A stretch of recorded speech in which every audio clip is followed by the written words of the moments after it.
part of the plan creates different classifications for buildable heights. So most notably, any building that has a permitted build height over 12 stories would have a holding provision associated with it. So what requirements must be met to have the holding provision removed in order to realize the max buildable height established by zoning? This is definitely my question. I'll take it from Melissa. The map that Derek had up earlier with the blues, purples, golds, and reds or pinks highlighted the different height categories that the downtown secondary plan is permitting. And the implementing zoning has gone another layer lower to put in specific height measurements and meters to reflect those height categories.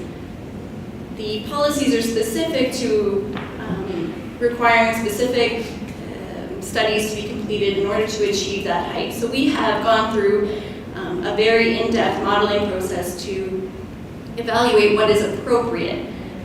You can understand that we can't design buildings, we can't foresee how growth will happen, where it will happen first. So there's a number of assumptions that we've had to make, and then there's a number of studies that need to be done to confirm what height is appropriate. So the holding provisions have been added into the zoning bylaw to make sure that those studies are completed before development can occur.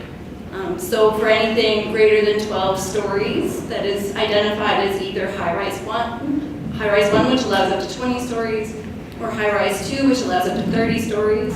The holding provision allows height to be developed at 12 stories, but anything beyond that would have to remove this holding provision, which essentially requires an owner and applicant to submit sun shadow studies, wind impact studies, visual impact studies, servicing reports, and traffic studies. Again, so that we can evaluate a specific design of a building criteria that is established in the downtown secondary plan and make sure that the development is appropriate and achieves everything that Alyssa has just mentioned about the public realm, about privacy, about shadow impacts, all in all to create great spaces in the downtown. So height is identified and it is shown on the map and it is reflected in the zoning bylaw, but it will be evaluated on a case-by-case basis based on what the building looks like in its setting.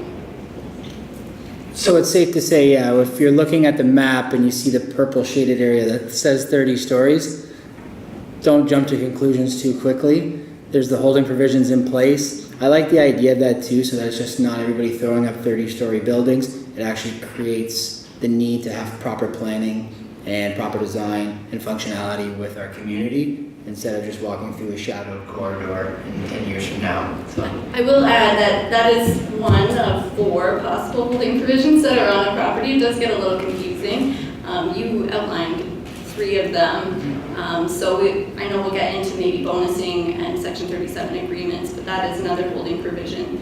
And the cultural heritage protection, that's another holding provision. So we've really tried to implement the secondary plan, but protect the actual development scenarios through holding provisions, which have to be lifted.